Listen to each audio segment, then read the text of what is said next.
اکبر۔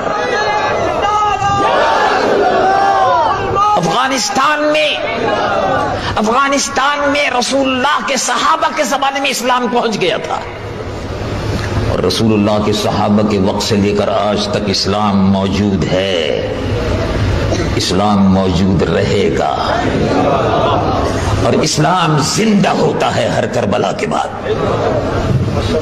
تو یہ تو کربلا ہے۔ افغانستان میں اس وقت مسلمانوں پر، اللہ کے نیک بندوں پر، نمازیوں پر، غازیوں پر بمباری ہو رہی ہے۔ انہوں نے 5 ہفتے تک بڑے صبر سے مقابلہ کیا، اس کی تو داد دینی چاہیے۔ مقابلہ تو دل ناتواں نے خوب کیا، اور اب اپنی حکمت عملی کے تحت وہ ہٹ گئے ہیں، اپنے مورچے تبدیل کر رہے ہیں۔ اس سے مایوس ہونے کی ضرورت نہیں ہے، پہلے بھی انہوں نے مورچے بدل دیے تھے۔ روسی فوجوں کو کہا، آؤ بیٹے